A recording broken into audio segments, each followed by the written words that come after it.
Hello and welcome to ATARC's webinar series. Today, we will have topic experts share with us strategies that agencies can implement to alleviate the concern of the unknown and make operations more efficient. My name is Kirsten Patton. I'm a performance consultant over at Dale Carnegie Tampa Bay, and I'll be moderating today's panel discussion. ATARC stands for the Advanced Technology Academic Research Center, and ATARC is a nonprofit organization that facilitates collaboration between government, industry, and academia in order to modernize technology initiatives. We provide ongoing opportunities for cross-agency collaboration through on-site interaction, learning, and market research. I would like to welcome all of our attendees here today. Thank you all for joining us, and a special thanks to April Downey and the entire Sonatype team for helping make today's panel discussion possible. This afternoon, we are going to hear from our panelists, and we will have a Q&A session where we will pop in a few polls as we go and answer any questions that our audience may have. With that, I want to remind you all to please submit questions of your own in the Q&A section of this platform, and then also answer those poll questions in order to ensure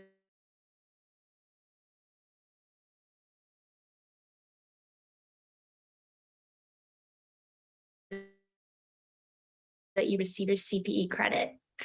Now that I could please come on camera and come off mute, I'm going to have you all introduce yourselves to our audience here today. Share with us who you are, what agency you're with, and what you do over there. Let's start with Stephen first, please. Hi. Well, there's two of us. Which is it going to be? Sorry, I was pointing at my screen, which you guys can't see. I'm Stephen Hernandez. Great, thank you so much. Great being here this afternoon. Thank you for the invitation. I'm Stephen Hernandez. I'm the Chief Information Security Officer at the U.S. Department of Education. I also co-chair the Federal CISO Council, and I'm the Government Chair of the ACT-IACT Cybersecurity Community of Interest. Thank you so much. All right, let's jump to our next Stephen, Dr. Stephen McGill, sorry. Yeah, thank you. So I'm Vice President of Product Innovation here at Sonatype. What that means is I get to spend my time looking at how people manage their software supply chain, trends that we see in behavior towards staying secure and managing security risk, and then think about how tools and technology can help with that process. Great, thank you. Dr. Tina Rodriguez. Yes, this is Dr. Tina Rodriguez. I am the CISO at CFPB, the Consumer Financial Protection Bureau. I've been working in the information technology and cybersecurity space for about 25 years, and I, much like Stephen Hernandez, run a whole team hoping to get an A+ every day. Thank you. And Raven. Hey, Kirsten, haven't seen you in forever. Thank you for having me here.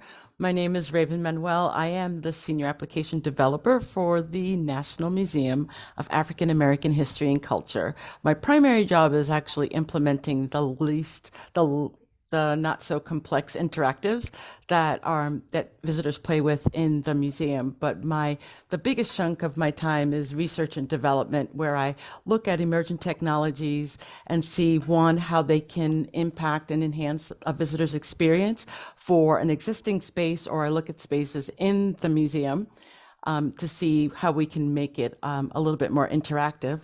I'm also the government chair for ATARC's Application Development Working Group, and we actually have a white paper on this, so I'm looking forward to this conversation. Yes, love it. All right, and William. Hi, I'm William Solomon. I'm the director of the ICANN Shared Services Division within the Office of the CISO at GSA's, part of GSA's CIO office. Part of this, I also lead our cyber supply chain risk management program for the systems that we manage or oversee. Within our CISO organization, we also have a DevSecOps program too. So, I work closely with them too on making sure that we have the right controls in our development process. Fantastic. Thank you all so much for those introductions. So now let's jump into some questions we've got. So recent estimates indicate that on average, open source makes up over 80% of a modern software code base. Raven, I'm going to turn it over to you first. How does your organization and your contractors, how do they handle open source governance, and or what are some of the best practices for policies in this area? I actually appreciate that question. I am on a whirlwind tour and I've just attended 3 conferences for open source. So Linux Foundation, where am I right now? I'm at the SPEC, the Open API SPEC conference right now. And I have another All Things Open, which is all open source things. And I am an open source evangelist as well as a developer. So the first thing I would have to say is to educate yourself on open source, because I think that there's a lot of bad press for open source because of the issues that have happened, as well as there is not enough understanding of the borders between AWS has a really great shared responsibility model, right? There's this stuff that you have to know, and then there's the stuff that they will take care of so that you don't put the pressure's not on one or the other. And I think that that's what organizations need to do, not rely on the open source organizations to set this target of this is what we're going to promise, this is what we're, because they're not really promising anything except for you can use the software or the module or whatever, just don't charge for it and you can help build it and make it better. So that's what the expectation is. And so I believe like if there was a shared responsibility model for open source with organizations, federal, private, doesn't matter, that the organization needs to maybe dedicate a person, dedicate some type of resource that's going to be able to take part in the discussions of the open source communities. That's why I'm there. Like, that's why I go to the SPEC conferences. That's why I actually speak at these conferences, to have our voice, the government voices in there, so that we can share our concerns, but also be part of the solution, right? These are our concerns, so this is what we should do. So the model would have the organization understand and educate and then participate in the open source community to get a better understanding and have divide their own metrics and their own process for ensuring that the module or the library that they're using meets a particular security standard. And the open source community is already saying we're trying our best. Like this, the API specification, security is already up there. And almost all of them, security is already up there. So they're looking for ways to help maintainers secure their code better, but they're not prescriptive, right? They're just providing the platform. So I think that organizations should think about it as a shared responsibility and plan for it, engage with the community, and understand. The end. Well said, Raven. Thank you for sharing that perspective. And is there anyone else on the panel who would like to weigh in on that? Stephen, I see you came off mute. Sure. Yeah, I love that you mentioned engagement with open source as a really important thing to pay attention to. A lot of organizations sort of don't necessarily invest in that. And, you know, one thing we found, so I've been involved in this research report we put out every year called the State of the Software Supply Chain. And one of the things that we found starting a couple of years ago was that confidence in open source security and use of open source at an organization tracked closely with engagement in open source. So if there was executive support for that engagement, if they were contributing changes upstream, you know, that sort of involvement in the projects that you're using really gives you an inside view of, you know, the security model, how they're investing in security. And then when there are issues, you know about them and can quickly remediate them. Thank you, Stephen. And we have time for one more person to weigh in on this. Otherwise, we can just move to the next question. Tina, go ahead. CFPB is a proud consumer of open source software and contributor towards open source software. But I think what we've seen is that just because it's open source doesn't mean that it is less secure. SolarWinds was not necessarily open source. What happened in other very prominent is not open source request or problem. And when we have seen a contribution from an open source perspective like Log4j, we've seen the community rise up. I think that everyone just needs to be diligent and engaged with what their practices are, make sure that they're following, you know, standard best practices, application, security testing, static, dynamic, integrated, and then making sure that whatever is happening, that you never lose vigilance. Thank you, Tina. It's a great segue actually to our next question around the Log4j challenge, which has highlighted the importance of being able to respond quickly to software supply chain vulnerabilities. So Stephen Hernandez, I'm going to turn this one over to you first. What can agencies do to better prepare for the next Log4j? So I'll say the good news is our friends at the Office of Management and Budget and the CISO Council, we've been thinking about this question a lot. And I think we've already seen some work in the software space that will help address this. And likely in the coming weeks or months, we may even see more coming out from OMB or the council about how we ought to be thinking about software security. I think Log4j was a wake-up call in that most of our traditional ways of thinking about finding vulnerabilities and patching them didn't work here. Normally we're like, great, we've got a CVE, let's jam it into the tools, let's hit the enterprise, let's figure out our exposure and then start drawing down on patching. This one was very different. And a good friend of mine from VA, Paul Cunningham, former VA CISO, he described it like this. He's like, all of a sudden a news alert comes out and certain salt is poisonous. And so you're like, first thing I do, grab the salt shaker and dump it, right? Great, I'm done. Then you open the fridge and it's like, oh, wait, I see salad dressing. Well, that has salt in it. So I check it, then I got to throw that out, right? And that's kind of how this unfolded for us. We had easy hits where it's like, yeah, Log4j is front and center and we got to deal with it. But then we had others where we had to bring in a lot of other disciplines that aren't normally in day-to-day cybersecurity operations, security architects, security engineers, open source experts, folks who understood one library versus another to really drill down on some of these other areas where we just weren't sure. And in some cases, we didn't have confidence the vendor was 100% sure as to what they put in the mix. And so a lot of behavioral testing came to the table. We had to do some poking, prodding. Let's fuzz a little and see if this will react to injects that Log4j would react to. And where we landed is that we had to really rethink how we approach incident response, especially when we're dealing with embedded libraries or embedded code. And I think every department and agency has evolved in that space now because of Log4j. It's a great response, Stephen. Thank you. I like the example you provided too. Who else from our panel would like to weigh in on that?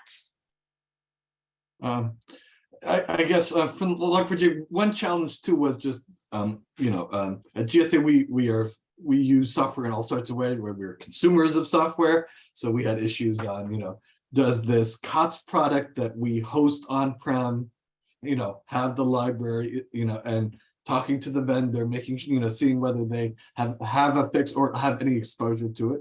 That was one area. We kind of know where our vendors are. We have relationships. We were okay with that. Another was we develop a lot of software on our own. We have different kind of stovepipe development shops too. We have some people develop in different organizations at GSA. We did not have sort of that central view, of what are the different dependencies for each of the different software throughout our organization from enterprise view to actually help with our response. And that is something that we are working towards. Many of the teams have specific tools for checking their dependencies, but not everyone. But we really just didn't have that single pane of glass, which I think we kind of needed from a response perspective to see where we were using it throughout all of the things that we developed. Yeah. Thank you, William. Any other thoughts from our panelists? Go ahead. Well, one of the things that really became clear for us is that sometimes the calls are coming from inside the house, in that, we would think something is gone, and then all of a sudden with our next scan, there'd be a new download, there'd be a new situation, and the people who did it wouldn't even recognize it. So to pile on to Stephen Hernandez's allegory, sometimes it wasn't labeled appropriately, sometimes it was bundled in something else, sometimes it was called sodium chloride or something else, and then you end up looking through your chemistry set to be like, wait, could this be salt as well as some of the others, right? So we really had to pull out all the stops. And the good news for us was that our director was very concerned. So he, made sure, for the industry to lead the charge. And we're very proud of that as well. Thank you, Tina. Stephen with Sonatype. Sonatype, Stephen. Sure. Yeah, I think, it's really great and interesting hearing all of these stories of sort of being on the front lines with Log4j.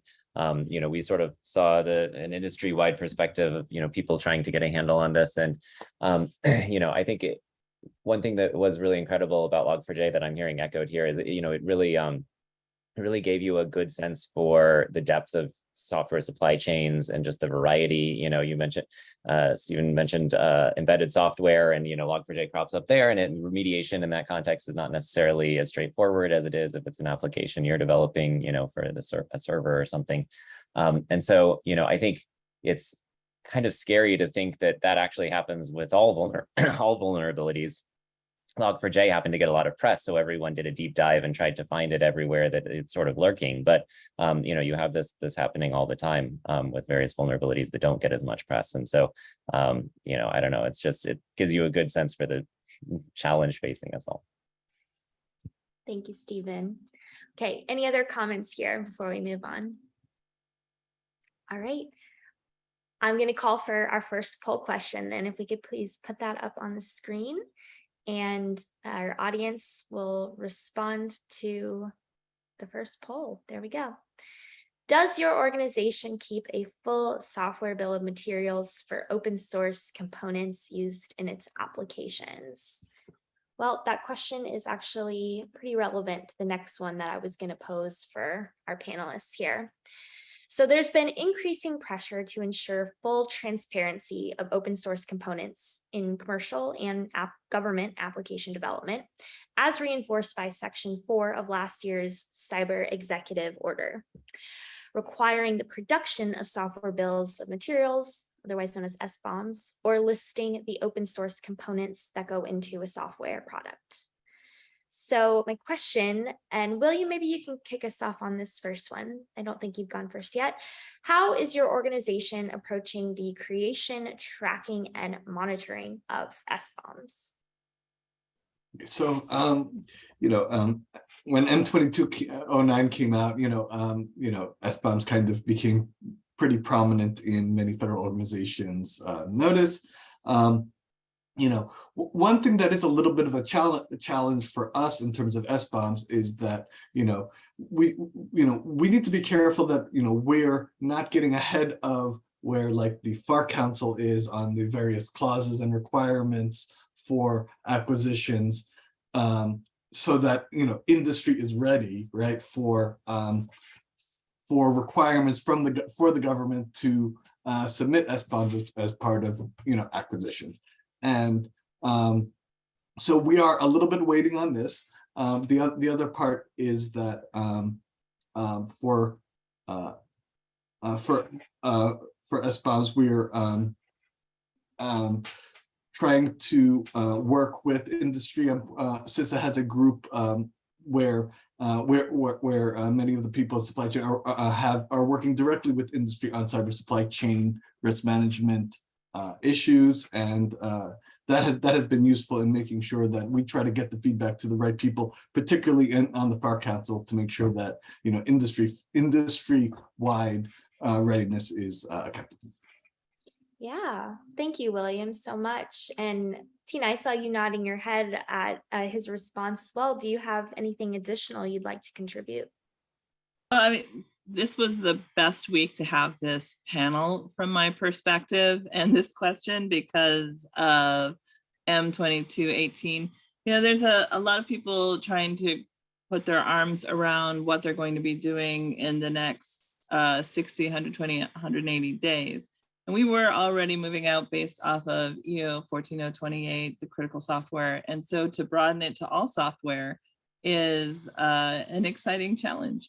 I think that if William and friends ground themselves in 800.161 Rev 1, which is the NIST standard around this, there's a lot to be had. And it's just like any other day from a cybersecurity perspective, right? You make sure you have the policy, make sure you have the procedures, and then make sure that you have the enforcement mechanisms to ensure that you're answering the mail, and that's how you get back to that A+ every day. But if there's anything that I would say from an SBOM perspective, it is the relationship between open source and who's going to be doing these self-attestations. I think that is going to be interesting. I'm hoping Raven has an answer for that one. Let's hear it, Raven. I do. So my perspective is a little bit different. My knee-jerk reaction with the question is the fact that I don't want to make a generalization, but I'm going to, is the reactive nature of these standards, the guidelines. They're very reactive. They're also very concentrated and treat everything like a hammer that needs a hammer, right? They're all circles. This is not circles. Stephen Hernandez put it correctly. It's like, we weren't prepared for this because this is different. Open source is different. It cannot be treated like proprietary software. There is no centralized person to say, hey, can you help us with this? That doesn't exist. So this reactive nature of an SBOM, alrighty. So most of the Smithsonian front-end websites are on Drupal. Drupal is an open source content management system. It is run by community, although there's a core. So if you wanted to have some type of bill of materials for the core, then you could probably go to the Drupal organization, to the gent that made it, because he's still involved, to that maintainer and ask them nicely for stuff. But all of the gazillion of developers who have contributed to this, not sure what you're going to do. Okay, so what I see happening, and I'm getting goosebumps because I'm really scared, is that open source is going to be pushed out very slowly because the open source community, open source applications and modules, libraries will not be able to meet this particular regimented standard that is supposed to be across the board. Well, you can't go across the board because there's a ladder. Okay, it's not going to work. And so the open source community is really trying hard to help and to do whatever it can, but it defeats the whole philosophy of open source when you put something like somebody's got to be responsible. If that's going to happen, then federal is going to have to back out and not use open source. Then the benefits of open source, the cost effectiveness of open source, the ubiquitousness of open source, it's going to lose the power. And then private industry is not going to use it because they want to work with the government, and government won't work with that. So it's, to me, I find it a slippery slope to have like SBOMs and to continue on that path, because the open source community is not going to be able to meet all of those particular checkboxes. Thanks, Tina. I have a lot to say about that. Thank you, Raven. Stephen Hernandez, do you have any comments here? Yeah, I think it'll be interesting to see how both communities respond. I think the commercial path is pretty clear. We've already seen some of the big movers in this space already tell us, yeah, we've got SBOMs, or we're going to have them, by the due date. It will be interesting to see how this works out in the open source space. And in some cases, it may be the government agencies and organizations consuming the open source software. They'll be the ones that say, you know what, we're going to contribute the SBOM, and it's worth our time and effort to do that so we can continue to use this. But that's a different mindset. The government's been very good at consuming open source software, even though we have some great OMB language and whatnot around publishing the software we develop and our contributions. I don't think we're as far as we could be in that space. So I think we have a great opportunity there. And I think we also should be thinking about where there are opportunities to potentially automate this.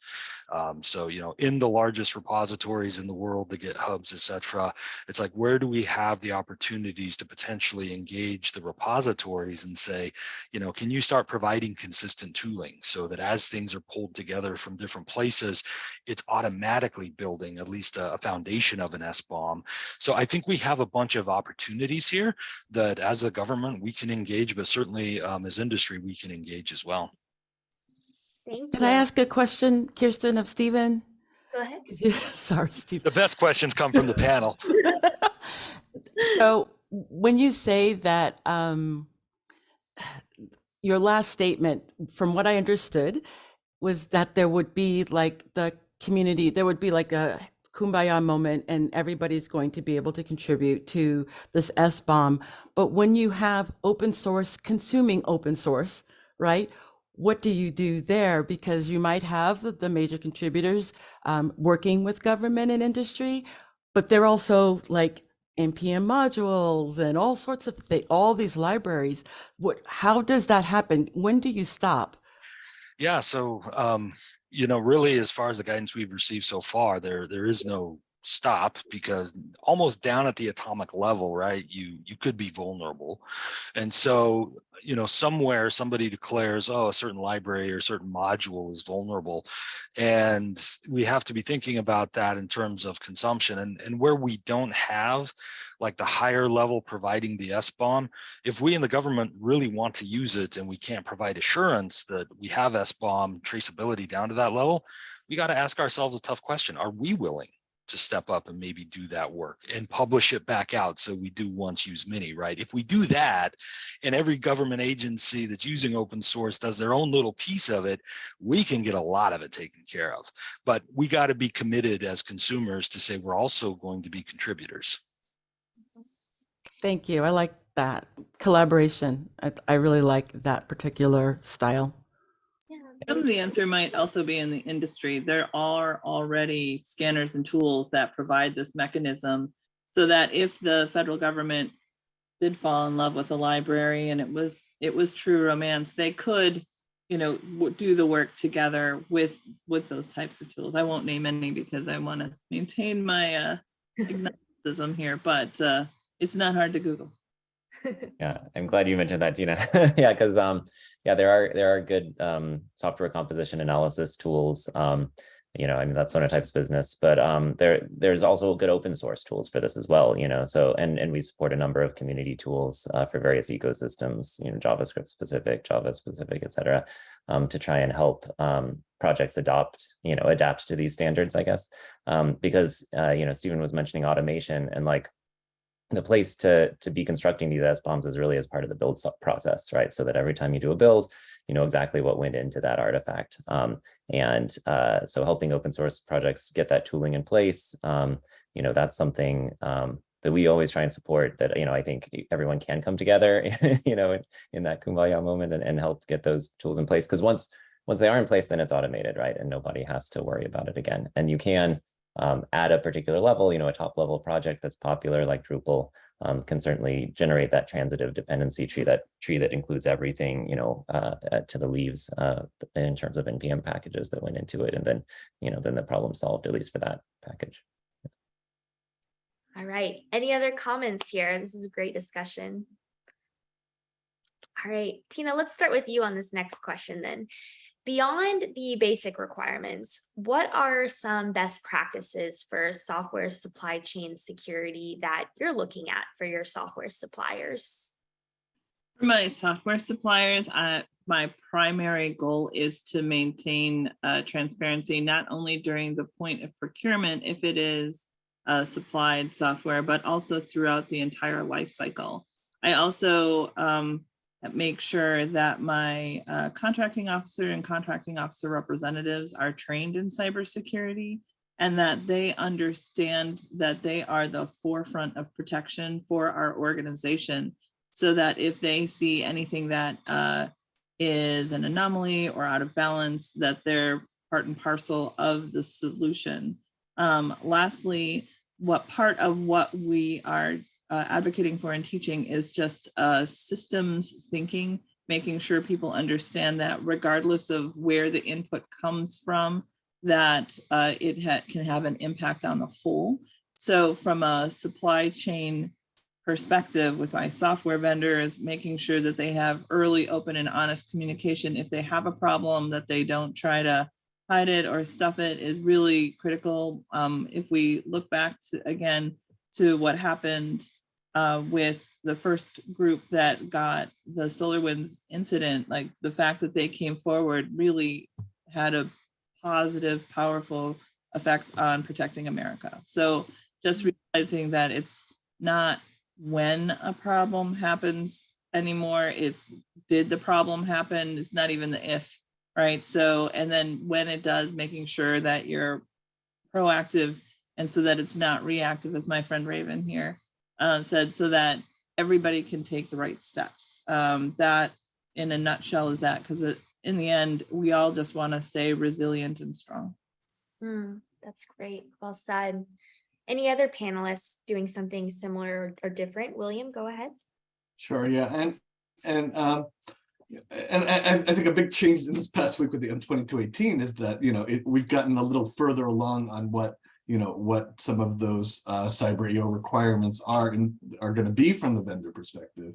And, you know, these vendors are now going to have to attest to compliance with 800-218, and there's a secure software development framework, which again is very broad and I think pretty well done framework for, you know, good software practices. Again, there will be challenges for maybe some of the smaller organizations, but like, you know, and you know, that's going to be a big tool in the government, I think, making sure that we're buying from that at the very least we have visibility into their practices. You know, there are processes in place for exceptions and understanding and, you know, kind of accepting deficiencies in the process while still moving forward. But, you know, at least, and you can, and the other part is trying to use this information and help you make your award decisions based on what you know about the security of the company, right?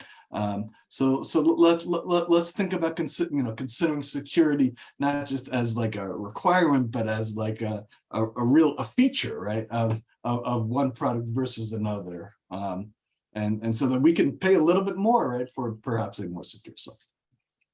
Thank you, William. Raven, I saw you had something you wanted to share.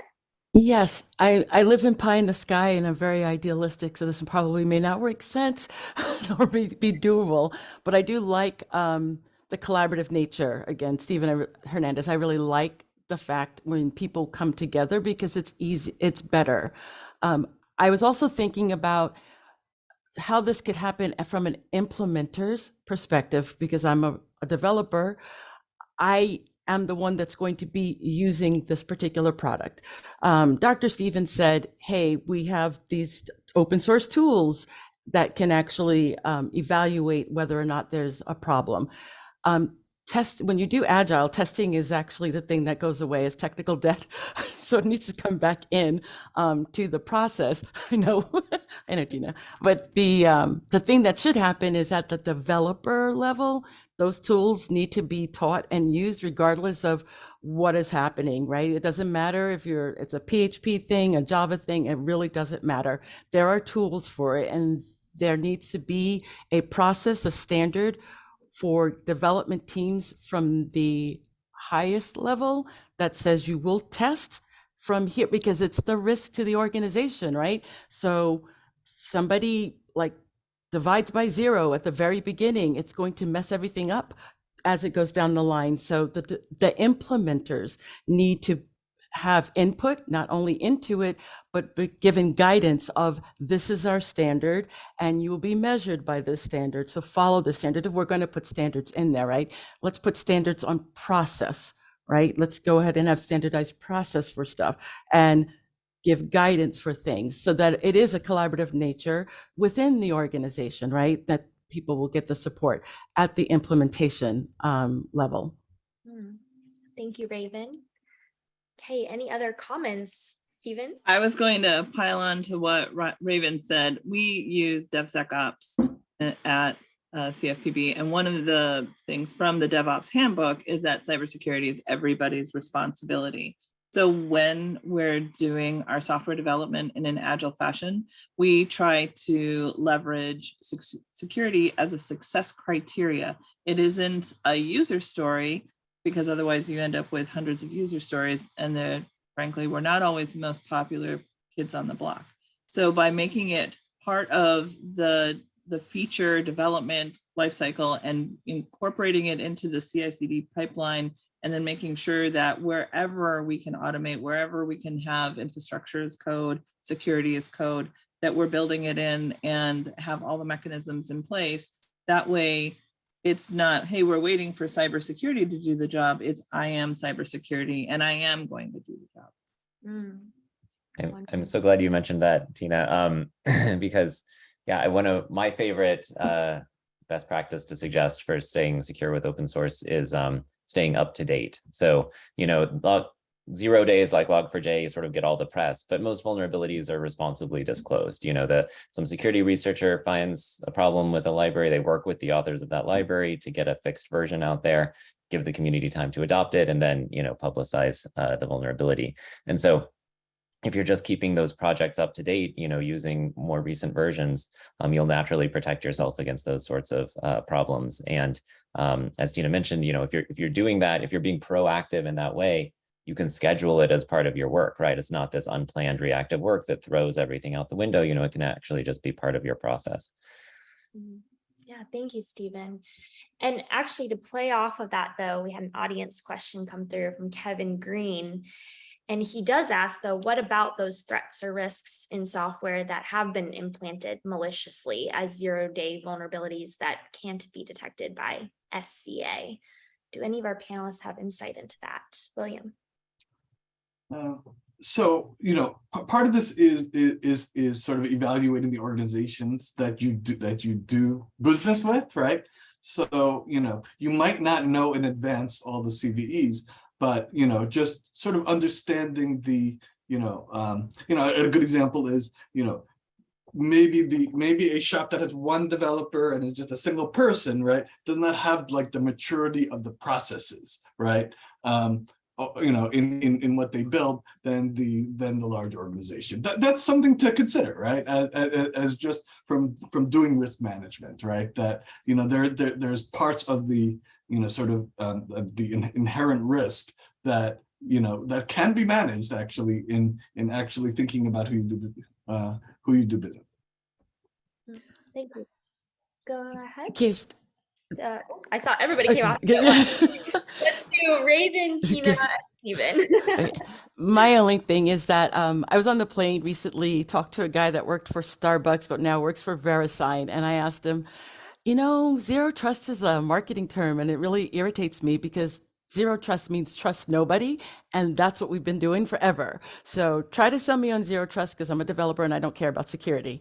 And his explanation of how zero trust works won me over. And it was basically the gates, right? From one system to the next system to the next system.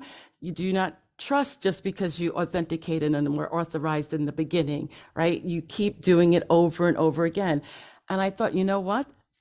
So for Kevin, your question really is the same thing as security questions, right? And 0-day type of hackers, like bad actors, you don't know about it until whatever. But with zero trust, you are constantly vigilant along the pipeline. So do it with the software process, right? Just be vigilant and have these gates from beginning to end and in places that make sense. So 0-day means nothing anymore, right? Every day is a 0-day. Treat it this way and just have like all of the gates as much as possible. Because from a web developer's perspective, we try to take, as a developer for a web front end, we try to stop malicious code getting into the server. We do a whole bunch of layering from the browser level before it gets into the server. Once it's in the server, then we have to do a whole bunch of layering before it gets into the database, right? So there's all these layers when you're doing that to protect the database in the server. We can do that with code. There's really, it's going to be creative to figure out how to do that, but it is possible to do that because we're doing it with authentication and authorization. It's the same. Thanks, Raven. Tina? Raven, you're exactly right. Zero trust needs to become the mantra, and it's really the end of the castle and moat, the end of the Maginot line. Build a thick wall, they'll sneak around it and use it to blow you up themselves, right? And so as we think about our digital product development, we have to recognize that what may have been previously less considered, the support or O&M part, is just as important. SolarWinds did not plan for a nation state to come and put bad code in their product.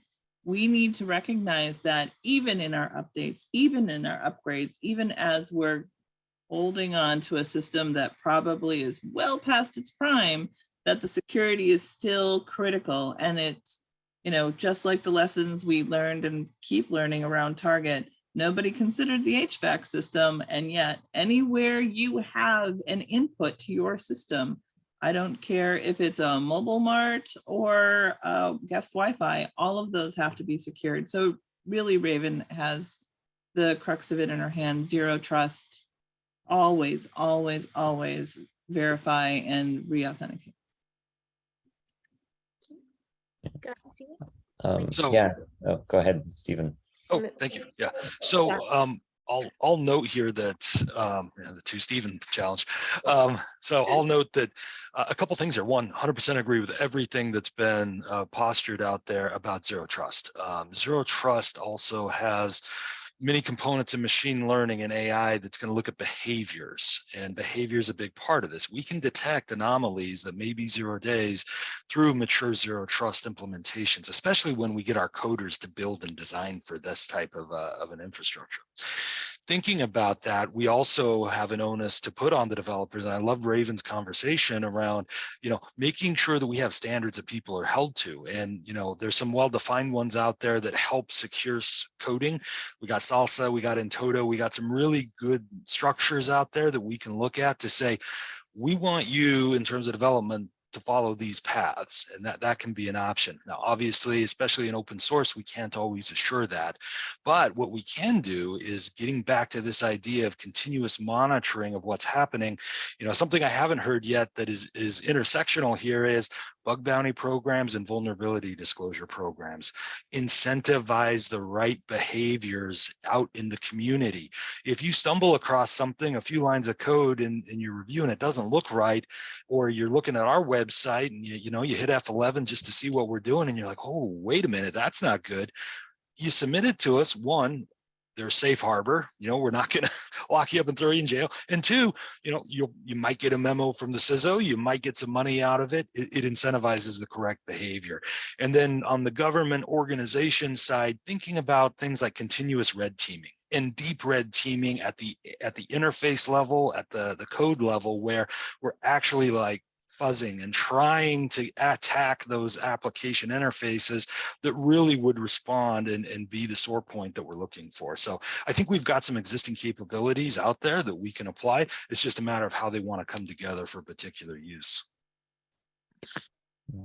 I'm glad you mentioned AI and behavioral monitoring, because that's something we've been doing quite a bit lately when it comes to these repositories for open source. So if you think about Maven Central, NPM, et cetera, and these new style attacks that involve malicious actors gaining the trust of a community and making contributions that are malicious, or typo squatting, where you post a new project that has a very similar name to a popular project, a lot of those you can detect if you're looking for, newly created projects that are similar to existing projects, or new contributions that don't match the history of contributions of this repository. And we've managed to flag thousands of those sorts of attacks since we rolled that out. So I think that's absolutely a part of dealing with this new style of threat, because the traditional tools of I'll just monitor my SBOM and wait for the CV to come out, that doesn't work when the newest release, or I mentioned staying up to date as a best practice, right? It complicates that when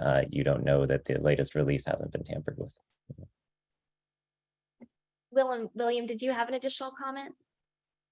Last thing about zero trust was that, it really is complementary, right? Like, we can do all the things that we want to do to supply, and we've talked a lot about, securing the software supply chain, the software development.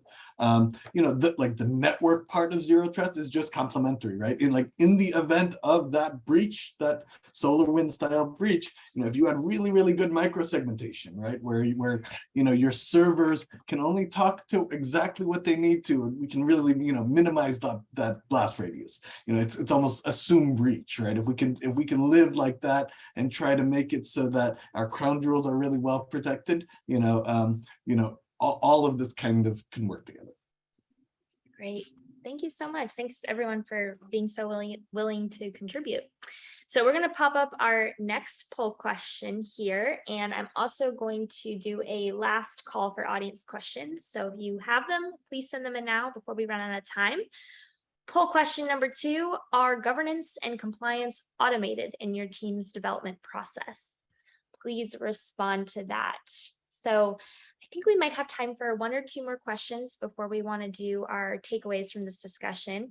You guys got ahead on the zero trust discussion, actually, because that was what I was going to bring up next. So let's dig into that just a little bit more to round out this discussion here.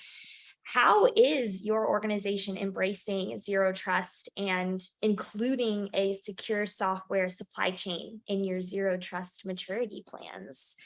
So whoever feels like they want to respond to that one first, just come on off mute. I would like to volunteer our DevSecOps Dr. Tina Rodrigue to lead us into this discussion. Volunteering her as tribute. It's terrific to have an opportunity. What I would say is that we are at the Bureau making sure every day that we are more and more secure. We have a lot of opportunities, and integrating zero trust is front and center what we're focusing on. It really began before the EO 1428 that just brought some of the old things into sharper focus, and some of the things that were part of the EO we'd already accomplished, right? We were already climbing Cloud Mountain. We were already embracing the sunshine beyond the clouds. But part of what has really become transparent is that making sure that we have ubiquitous engagement for all the teams, and that this is a team sport, is really critical for us from a zero trust and software supply chain management perspective. There's no one team that's responsible for software. Between the clouds themselves, the firmware, our various business developers, we have software everywhere. And that the risk itself is dynamic. Security is not a destination, right? So that we have to instill a change in the heads, hearts, and hands of the people who are doing the work. And that's probably the last mountain to climb for us. We have DevSecOps. We sing the songs. We know the Phoenix and the unicorns. They graze upon our fields, right? We understand the importance of keeping security. We have trust at every level, but making sure that we're not the enemy, right, is really the hard part, and that everybody remains vigilant in their things. So not saying the Bureau is perfect. We do have rainbows and sunny skies, but we just need to make sure that those opportunities that we identify are prioritized, and then that we just keep at it, and that we don't lose the tails, right? As we're doing our ideation of our MVPs or sketching and prototyping, that security is integrated. Whether we build it ourselves, we get it from open source, or if we buy it, it's really all the same. Thank you, Tina. Raven. Can I input? What our group has done, so in the Smithsonian, the galleries, the zoo, the museums, we're sort of autonomous. So we act whatever we want to do. We have small IT teams, but we do have an enterprise IT within the OCIO. And right now, the Smithsonian's going to this digital first type of perspective, and a one Smithsonian type of look. But our team, we're renamed to the Digital Strategy and Engagement. I hope I got that right. But part of our digital strategy isn't about digitizing things. It is about security. We have security built into this digital strategy. And when I think the Smithsonian just started a digital program at the castle level. And part of that is the digital strategy with security. So when people think of a digital strategy, what I believe is that it's the how do we get stuff on the web? How do we, digitize stuff so it's accessible via the web or a browser or a mobile app? But the strategy should include security, right? Like, how do we take this digital thing and what's the way to make it secure? That is actually our approach, is because we're starting there at the strategy. And once you develop a strategy, have an understanding and what is needed, then you can actually move on and make a process or a policy or things that actually fit. And the good thing is, when one unit comes up with a thing, then there's a pan SI type of meeting, then we can make suggestions to the other units. And then it kind of spreads that way, because we're not prescriptive to anybody. Everybody's got their own deal. They have their own donors. But if we all act together within our, just in the institution, and have our digital strategy be about security within that, I think that will actually work, because it's working for us. Thank you, Raven. Would any of our other panelists like to weigh in on that before we wrap up our discussion? Stephen. Yep. So we're nowhere near far as long as Dr. Rodrigue and the DevSecOps path. And so for some departments and agencies, especially where we might have some IT that's a little bit older, or even still some infrastructure we're working with, a lot of us are thinking about how do we move towards that layer 7, right? If we think about the OSI model, layer 7 being software, because when we get to the point where zero trust is being enforced, monitored, and executed at layer 7, my job becomes completely simple, because I really stop caring about layer 6 down. That becomes largely immaterial to me. And what most departments and agencies are focused on right now is going from a defense in depth zero trust approach, where we've relied on the network primarily as the boundary, as the perimeter, to a place where we don't trust it at all. And how do we move that one layer up? So instead of layer 3, we're now talking about, let's talk about where we can implement technologies and solutions at layer 4. So you see a lot of discussion around technologies like SASE, Secure Access Service Edge.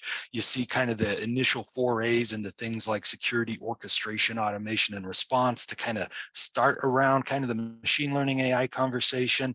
And agencies are the Titanics, and so to get them to start to turn, most of them are working in this direction, but we don't have to just move at that speed. The great news is, if we can get our development teams racked and stacked on zero trust, a lot of what we're doing below can get phased out even faster. And really at the end, we'll be talking about applications and software interfacing with people and services, and all the zero trust actions getting brokered at that layer. But today, a lot of folks are working up the ladder, and it's helpful to think about it in that way, because it's a bimodal approach. Yeah, well said, Stephen. Thank you all. Thank you all so much for sharing your insights with us. Okay, we are going to put up our third and final poll question, and then we are going to begin our outros. What's your organization's main motivation to implement security controls? That's the third poll question, so please respond to that. Okay, so I just want to go around and hear from each of you all as your final word with us today on what you think your main takeaway from this entire conversation is, and what you really want to leave our audience with as lasting impressions, so that they can go back to their agencies and continue to do the good work that the government's doing. Let's start with Raven. Can you kick us off with this? I can always kick stuff off. My takeaway is education and collaboration is what I'm taking away. And it's from my dear panelists here, because everybody has said it in a different way, is if all of the organization, doesn't matter, I don't really like the terms top down, bottom up. I don't actually really like that. So, because everybody's important, but in that pie, people take ownership of the parts that they can own and that they can have impact on for the same goal, and keep that zero trust type of mindset and methodology in all areas, then I think we'll be in that place where, Stephen, you just mentioned at the layer 7, but I don't really know how that works with embedded systems or so I don't really know if that model actually adheres to that and IoT, but it can, right? So that's my takeaway is educate on open source. Don't make it scary. It's not scary. Collaborate with the community and collaborate with the people from implementers to the decision makers within the organization. And it's going to be a culture change. I think, Tina, you actually touched on that. There's a culture shift that's going to happen, and it's going to be harder for the ones that have been there longer than it is for the organizations that have a more fluid way of working. Thank you so much, Raven. Well said. Tina, let's go to you next.